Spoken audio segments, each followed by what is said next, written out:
Welcome to Behind the Bearcat. This is the podcast where the Northwest Missouri State University Career Services Office chats with Northwest faculty, staff, students, alumni, and friends to hear about their career journeys, how they got to Northwest, and how they became Bearcats. I'm Northwest Career Services Assistant Director Travis Klein. And I'm Hannah Christian, the Director of Career Services here at Northwest. And today's guest on our show is... Hi, I'm Jana DeVaul. I'm an elementary education major here at Northwest, and I'm also a career ambassador for career services. Welcome. As the welcome, AirPods Jana. fly out, that Welcome. happens. That's what happens. It's spring semester. It's the middle of winter here. Right? Just kick so, it under the table. Yeah, Right. that's Don't right. As long as you need can it. still hear us, that's what matters. Only welcome, one. Jana. Yes. Well, we are so So- glad to have you on the podcast. Yes. Sorry. Heather. Yeah. And we're glad to have you here as a career ambassador. If you Absolutely. could, give us just a little bit of background about you, where you come from, how you found Northwest, and how you found career services. Yeah, so I'm originally from Kansas City, a suburb of Kansas City, Liberty in Missouri. I grew up there. I went to high school at Liberty High School, and I also attended the Platte County or NCC Northland Career Center in Platte City. I've always wanted to go to Northwest. My aunt and uncle actually met here and got married after they went to Northwest. My godparents are here. My godmother works in the admin building, in the Office of Student Affairs. So have a connection there as well. Finding Shout her career out. Who is it? services. Rhonda Sigmund. Rhonda. If Rhonda, she's nice. listening, I love her to death. And her daughter went here as well. So I know her daughter very well. She's my god sister and she's amazing. Everyone, I love that whole family. Shout out to them. Let's see. So coming to Northwest, I needed a job on campus, and I immediately went to the student employment page on the Career Services website, and I found that they were hiring for an internship. So I immediately applied for it. It sounded like something fun. It was project-based learning, and that's one of the best ways I feel I learn. So I applied for it just on a whim. I had really no experience with what the internship entailed, but I was like, I can do this. So I applied for that, and it turned out I actually had experience with what it was after I interviewed for it. I had a little bit of background. I was a member of Skills USA for 2 years in high school, which is a professional development program where we learn leadership skills and like job specific skills. So I kind of specialized in resume building when it came to that. I did a lot of leadership contests, so I had to record or like make my own resumes, and then I had to record different things regarding my resumes. I did a job interview contest. I went and represented Missouri at the national contest in June this past year, which was a real big experience. I also represented Missouri in American Spirit at nationals the year before that. So I had a lot of experience with resume building and career services fit. And so I applied for a career ambassador at the end of the semester last year, and here I am. I haven't really done much else.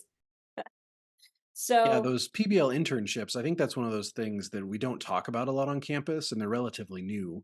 But through the Career Services Office, we have those. Yours was specifically working in the career closet. So Mhm. we had just moved. So you kind of got the career closet at a rough time, and we really appreciate your work last semester on that. And so excited to It have you was as a so career much ambassador fun. now.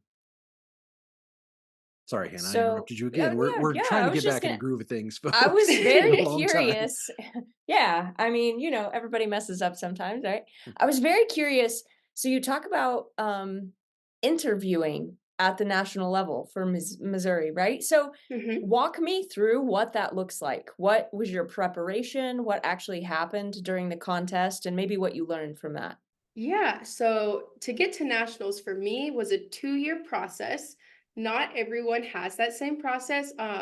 So you start off just preparing in your in-house contests. So for Skills USA, there's different chapters. You have in-house, which is just your career center.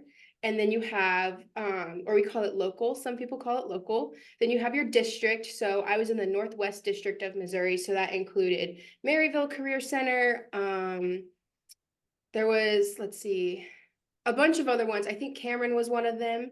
And just all of the schools in Northwest Missouri, those were schools we went to districts and competed against them. And then if you place in top 3, you move on to state. And then state is everyone, the top 3 in the state. So then you compete there. And then the gold medal, first place winners move on to nationals and represent your state at the contest. So my junior year, I was told that I'd be really good at it based on my interview to get into the Career Center. So you start by building a resume. You look at the Skills USA, they give you like requirements and descriptions of each contest, and it tells you exactly what they want to see on your resume. So I went through and I built my resume around that curriculum, and I learned that they have a framework of 17 essential elements for employability. So I went through and like found those keywords and put that on there. And then at the local level, I interviewed with people from my school that didn't know me, but I interviewed with them. And then after I placed there, I think I got first my junior year in-house. And then I went to local, I placed second. And I interviewed with people within the district, again, that they didn't really know me. And then I went to state, and I think I got fourth in the state my junior year. So then my journey was done for the year. But I learned the theme for the next year. We have a theme for each year also, and that can help guide your interview questions as So, like, give well. me an example of that theme. The theme for my junior year was United as One. It was right after COVID hit, and it was actually the first in-person state conference since 2020. So in 2021, I believe is when it was. That was like a big deal. It was huge for all of us. And then last year, our theme was, um, I don't remember what our theme was. It was good. It was a very good follow-up theme though. Um, and then we have it get a new theme every year, and that's what all your contests are based off of. But our theme last year, I based everything off of that. I went and competed in several contests in-house. And then you have to choose what you want to compete in. So I did prepared speech, a job skill demonstration, and job interview. So I built my resume again. I revised it based on the theme, and I had gained some new skills and new employment. And so I was able to put that on my resume. And also the fact that I went to nationals the year before as a stand-in for American Spirit. I was able to put that in Skills USA. People love seeing that you went to Mhm. nationals and then come back. So I built my resume, did in-house, got first, and then I went to locals and I got second or third. And then I went to state, and I was really nervous for state because it was my senior year, it was my last chance to compete ever. And I talked to them, and I actually got a job offer during the fake interview. He's like, come back to Lynn, Missouri if you ever want a job. And so I felt really good walking away from that interview. I had prepared for months at that point. I did several practice interviews with my instructor, with the director of my career center. I went all in that year. And then after you place first, you have from February to June to prepare in any way that you want, but you have to have proof of preparation so that way then the state will pay your $200 entry fee. So I did my preparation. I did 2 mock interviews in Platte County, and then I did an interview for an award for my career center. So I counted that as practice. And then I went to Fort Osage School District and interviewed with the director of human resources. My dad's the director at the career center there. So he had a connection. So I interviewed with her. And then I went to nationals in June, and I don't know what I placed. I was too upset to look at the placements. I did not place at the national level. I think I got ninth or 10th is what I was told, which is still pretty good out of Pretty 90 good. people. Yeah. 10th place is not that bad, and I was okay with that. So it's just lots of preparation. You build a resume. I have 8 resumes from Skills USA just for interviews. It's a very big process, but it's a lot of fun, and you get a lot of good practice on what employers want to see, what they don't want to see. You learn how to talk about your resume versus just handing it to them, and you find the talking points. It was good practice and really good for me to get that practice for job skills. And like coming in and interviewing for career services, I was able to like talk about my resume rather than just talking at it and just using it. I use it as a guide rather than hitting every point on it. Mhm. And yeah, So tell practically, me. you probably have more experience than some of our students who are graduating from college. I mean, honestly, that's uh, a lot of different scenarios you had to go through. So that's a huge yeah, accumulation of experience to get you it because is. really interviewing is what we tell students is it's really just comfortable. You know, you just need to be Uh-huh. comfortable talking about yourself, to Yep. not be afraid to talk. And then once you've got Uh-huh. that, the rest is pretty easy because you're just talking about yourself. So you've Mm, had lots of chances to get comfortable with it. So when you go to do it for a yes. job or an internship or whatever, you're going to be ready to go, which we Tell me definitely saw. And wrong. that's why we Okay. hired you. I have a thought here. And maybe I haven't done well at expressing this before, but really what you have to learn, and you can tell me I'm wrong, but what I'm hearing from you is you learn to talk about yourself. You have to learn to think about yourself in a non-self-conscious way. So you have Yes. to say like, "Here is Hannah. Here are all of her great skills and qualities," right? Like you have to separate in many ways your identity or your self-consciousness from the way that you talk about yourself in relationship to that position or that job, which is really hard to do. I mean, we help all kinds of people from high-level professionals to students, and we still struggle to do that for Mhm. ourselves. It's But hard. it is very difficult, and I love that you are talking about how much you practiced. Can you tell me a little bit, how did you prepare for those mock interviews? Did you ask yourself questions? How did you approach that? Um, I first had my dad give me a list of interview questions that he asks his teachers when he's hiring them. So I started with, we also do, I forgot to mention this, at the Career Center, you are required to do a mock interview each year that you're there. And I got like a list of questions that when you get hired at Platte County, when you interview for Platte County, this is what they're going to ask you. Mhm. So the first thing I did is I looked up different questions, just common interview questions. And then I would sit down with my dad and I would answer them with him. And then sometimes I answered them in the mirror. Like I would sit with Mhm. it at the mirror and I would talk to myself and prepare with how I wanted to. I also found myself at night writing down answers like in my notes app. I'd be like, oh, that's great. Like this is a weakness, but here's how it's a strength. And I would do that. Um, let's see. And then I also sat down before every mock interview. I looked up the person. I always got their name first and their position title. And then I would think of questions for the interviewer. And I was able to keep a huge list of those. And then I could just broaden those a little bit to ask at the contest because you're not really asked about a specific job at your contest. Like it's so broad, they're just general interview questions. And I was always told that it's not an interview if you don't have questions for them. Mhm. So I always made a list for interview questions. And the most common one, what's the community like? I always asked, like, if it were, I knew I was interviewing someone in education, I asked them the student to teacher ratio. I would ask them about, like, what's the staff to student ratio? If I could think of a way to broaden those questions, I would. Um, so that's really, I mean, that's about all I did. I asked myself questions, had someone else ask me questions, research. It seems so simple, but it was a lot of months of preparation and like going through practicing.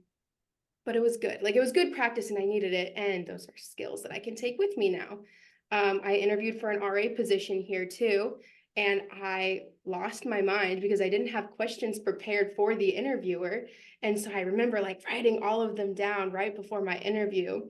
And I was told that that was pointless. And I was like, no, that's not pointless. So it's like I asked Travis questions before I got hired and I got hired at Mhm. Career Services. So that's, I'm not sure if there's a correlation there, but that's how it worked. And I won national or won state by asking questions. I felt like that was the most important thing was just figuring out questions to ask the interviewer And I and think the getting comfortable reaching with out before myself. an interview, like there's something to be said for that, just because it's such a rare thing that when somebody does reach out and says, hey, I have a couple questions before I come in, like you do remember that when you're in the room with somebody, and it's Hmm. because it's like a phone call follow up to say Yeah. thank you or something. It's such a rare thing that you do remember the people that do it, so it does make a difference. And yeah, you mentioned that it seems simple, but it's a simple process, but it is still a Hmm. process. So you kind of got to go through those steps, and I think that's where we see students won't put the time in. It doesn't take a huge amount of time, but it does take some time. And if you don't actually do it, then you suffer because of it. It's Hmm. it's investing the time, not really. If you don't have the time to put in, you're going to really have a hard time afterwards. So I think all of Right. those experiences have definitely helped. So Yes, you're for sure. elementary ed. So tell us Hmm. what's the plan when you get out of here? Do you want to be a teacher in an elementary school? What's the job hope when you're done with this? So my plan, I have a whole plan already. So I want to be an elementary teacher. I want to teach third or fourth grade, probably. That's kind of my sweet spot that I found through all of my experience in teaching from my junior year on. I found third or fourth grade is my sweet spot. And then I'm planning on eventually going back and being able to teach at a career center. I loved being at the Career Center, and I want to get back into career technical education. And I feel like being able to teach students to do what they want to do in the future early on. My teachers were so amazing. I actually just texted her yesterday and just was like, thank you for everything that you did for me. I want to be able to be that person and to prepare someone for college and be like, here, you have 400 hours of teaching experience. Go to college. You can do it. I want to be able to do that. And then eventually be a director at a career center. So the end goal is career technical education, but you don't need a special degree for that. But you do need teaching experience to do that. Word. Don't need a special degree. Have no, No, you I have don't. 3 special degrees, but that helped me I 0%. mean, if I want a raise, I should probably go get a special degree. But I mean, my goal, master's, is really what I want. But if I want to be an administrator, I think I have to have an ed specialist degree, I think, is how it You are goes at the correct. Career Center. So I would have to go back and get my specialist, but that's a Little few years down plug, the little road. plug here. Northwest has some of the highest rated specialist degrees in the country. Don't Affordable, worry, I'll be back. I'm not online, going anywhere affordable, else. online, and amazing. There are some amazing educators here at Northwest, and they blow everyone else out of the water. So we're glad I that you're love it here. here. I'll be back. Don't worry, I'm not leaving ever. So talk to me about the career closet. You were an intern there for the fall Yes. semester.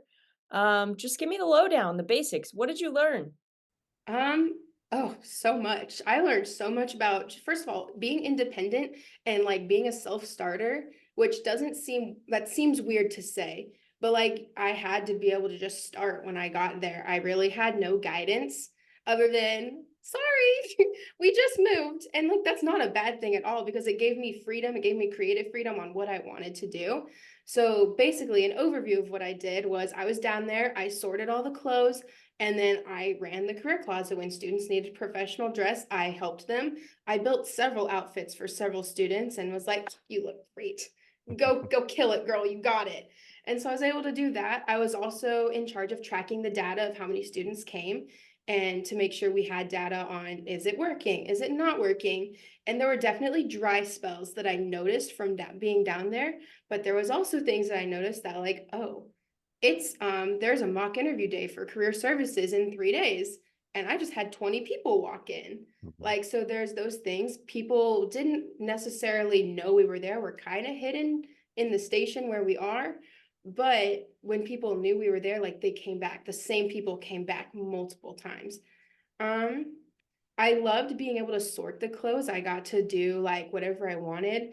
It ended up getting a little bit messy because we had a lot of donations come in, but I was able to do like small to large for women's or like small, I think it was small to 3 or 4XL. We had a wide range of sizes. And then for men, the same thing. And we had lots of ties.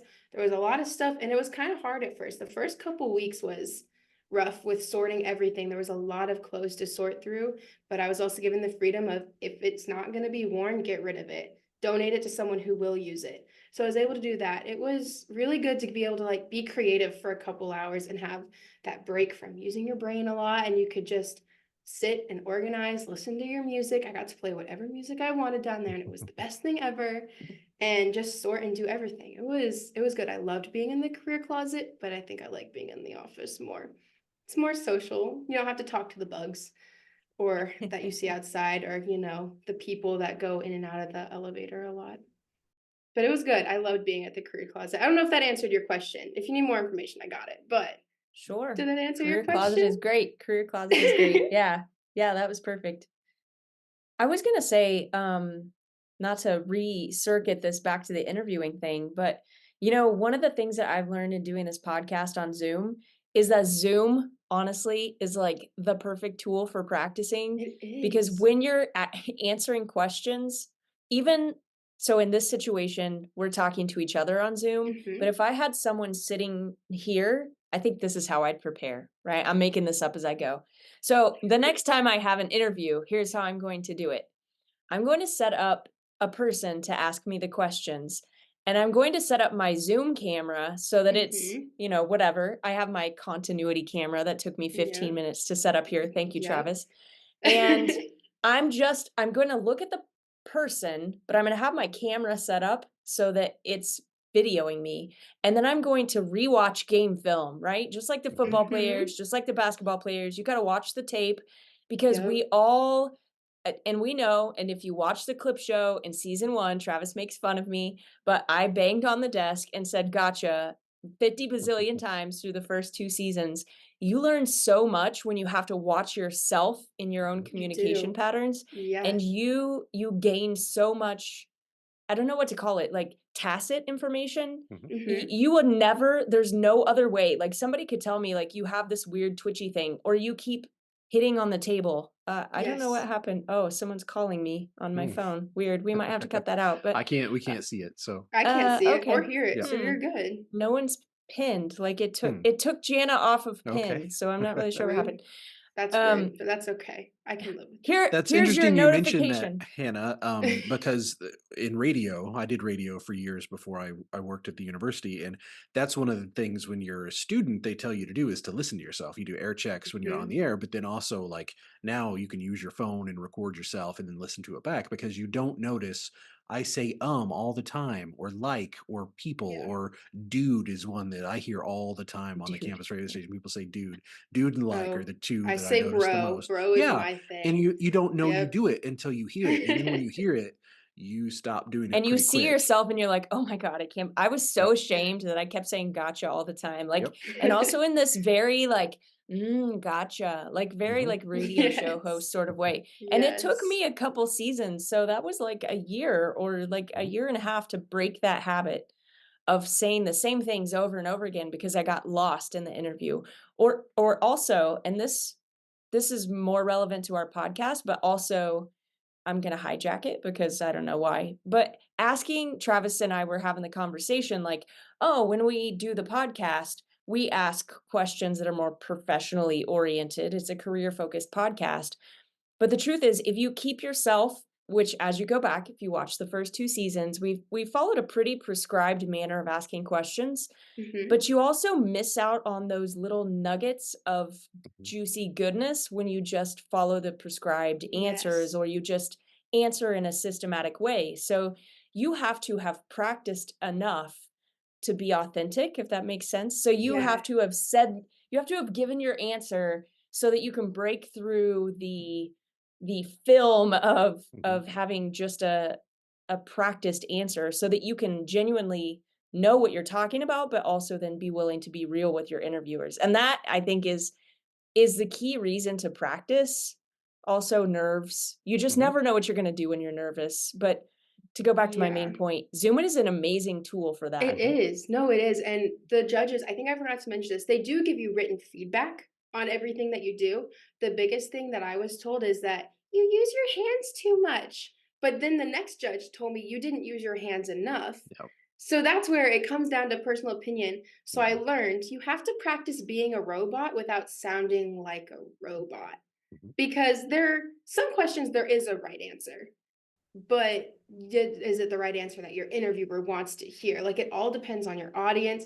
And that is what is so hard about interviews and what is so stressful is that you walk in and especially with the contest, you don't know who you are going to interview with. You don't know if they're going to be teachers, are they going to be police officers, are they going to be firefighters? Like who are they going to be? That was the hardest thing is I didn't get to know my audience ahead of time. So I practiced being a robot for a teacher. I didn't know how to do it for anyone else, but Zoom is, yes, back to your point. Zoom is a good tool because it shifts too. Like I'm looking at Hannah, but then I'll look at Travis and I can make eye contact with you guys without getting distracted by everything else in the room. Like it just works. It's a good tool. I That was think I'll something do I that had next to time too. I when we started when we started doing the podcast, a thing I did in radio was I closed my eyes when I was on air because I it was Hmm. easy to get distracted by, "Ooh, shiny." Yes. So when you do the podcast, you can't close your eyes because you look No. weird. I mean, So you you had to get could, used to but that. Yeah. One thing I'm really excited about for you in the future, Jana, is students and people who are good at being interviewed become really good interviewers because when you and it's that's the best way to get better at being an yes. interviewee is to do a couple interviews. So I'm excited to see you on the other side of the table asking the questions because I really think you're going to have a knack for that because you have so much experience being the person who's being interviewed and who's had to do all the prep. That transition, I think, and for what you want Yeah. to do, you're going to be doing that, and I'm really excited to see I'm that coming for that your kind of job. I'm that gonna interview people on switch the flip for podcast you. now. Yeah, There you Mhm. go. I love yeah, you it. can host season 6 perhaps. Yes. So What? I So know you're maybe only oh, a freshman. Sorry. What advice do you have for students maybe who are really nervous about interviews or who are overwhelmed by the idea of resumes? You have a lot of experience with both.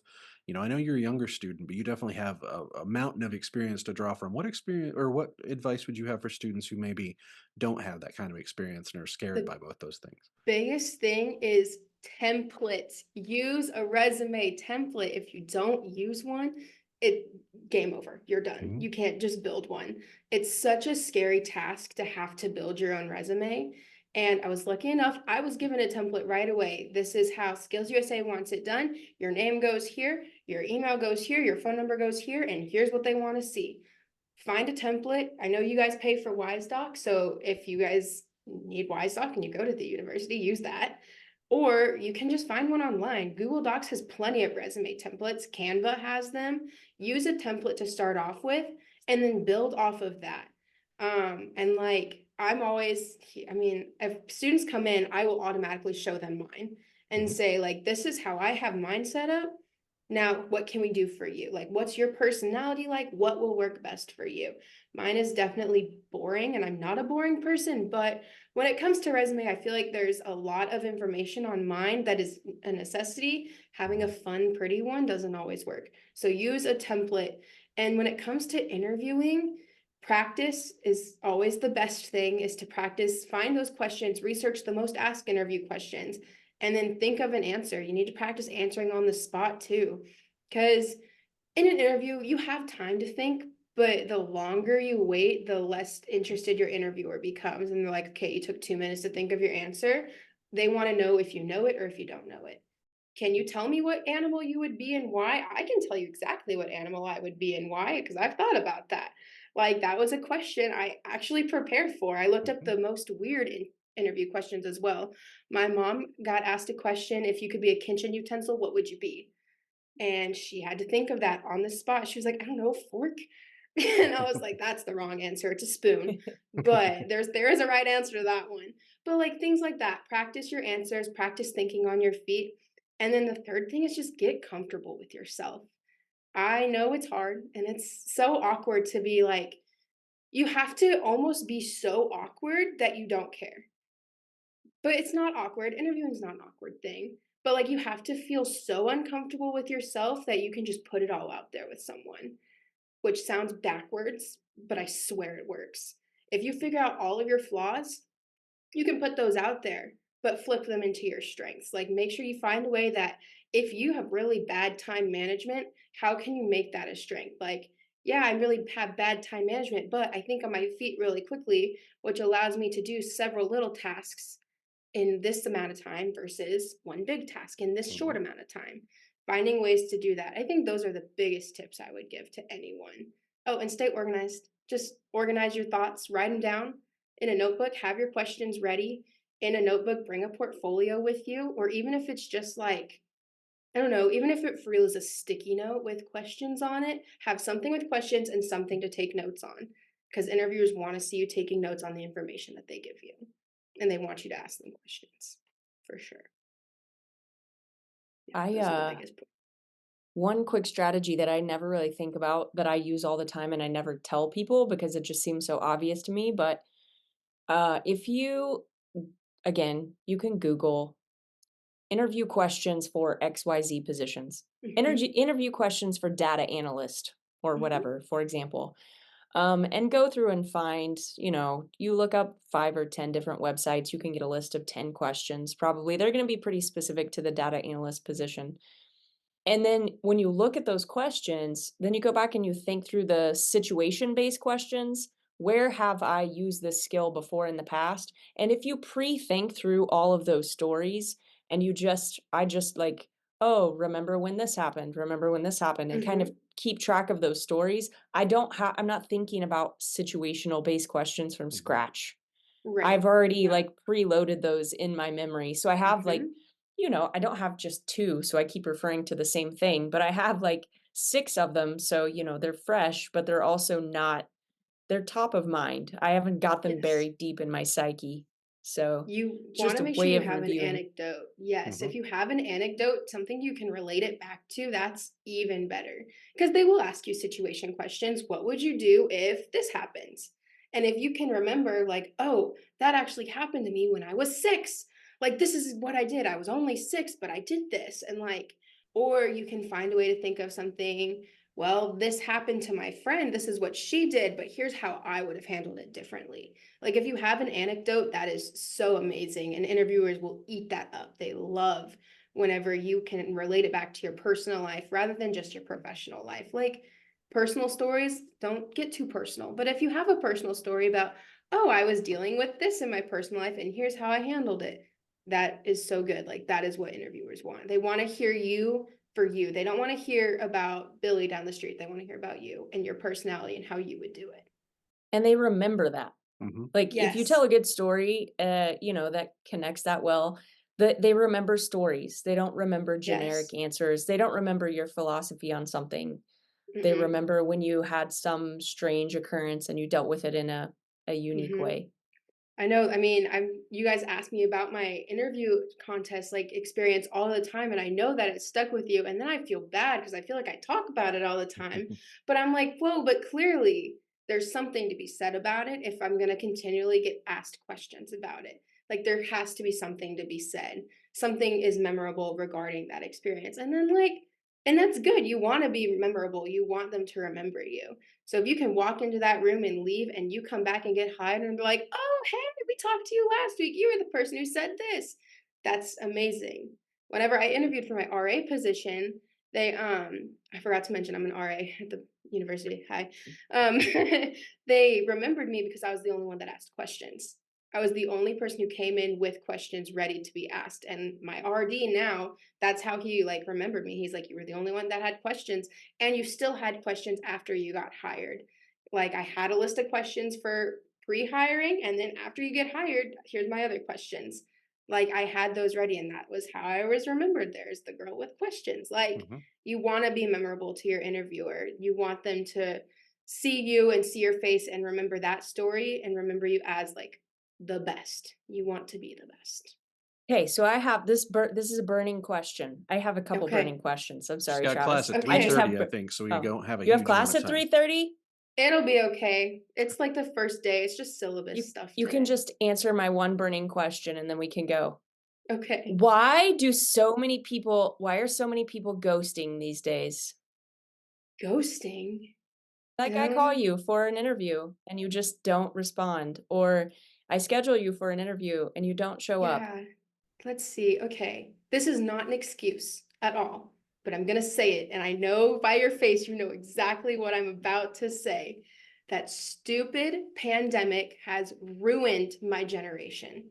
My generation, not me, but my generation and generations after me are ruined because we were not held accountable when I was in high school for my assignments. It was virtual learning, but it was optional.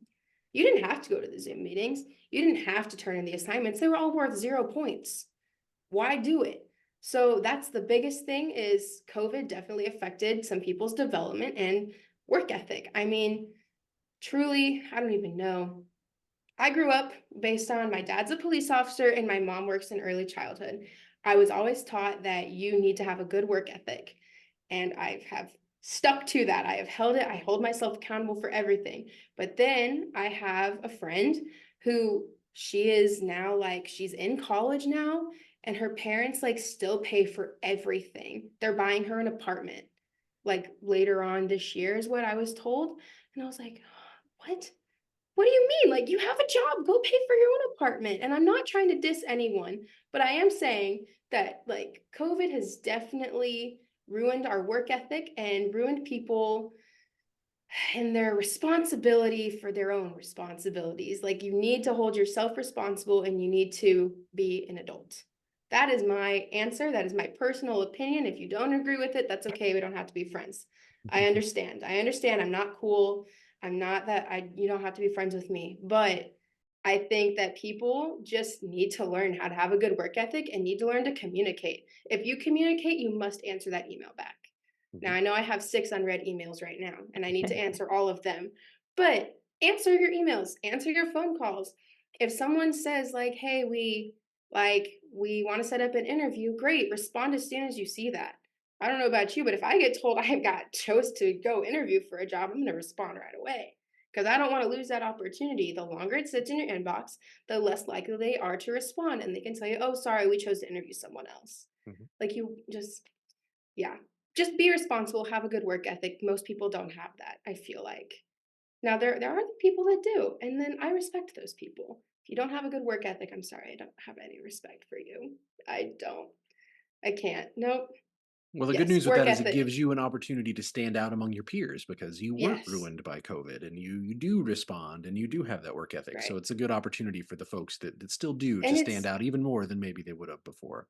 and definitely not everyone was affected in that same way. Everyone was Right. affected differently, but I think that's the biggest thing is that the pandemic hit at least in a pivotal time for my generation. We were freshmen, sophomore in high school.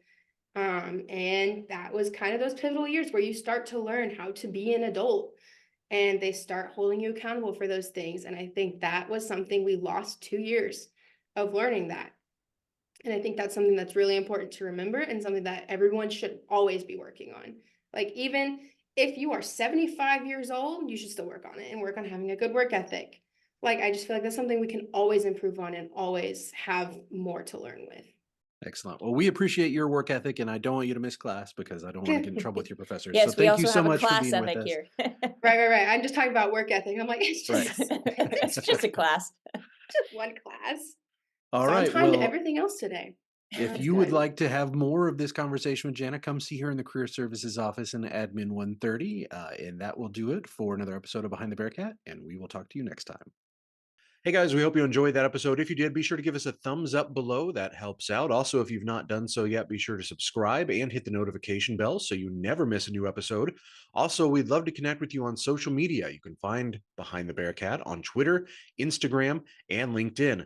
Plus, the audio podcast comes out on Fridays on all the major podcast platforms. Thanks again for watching Behind the Bearcat, and as always, we'll talk to you next time.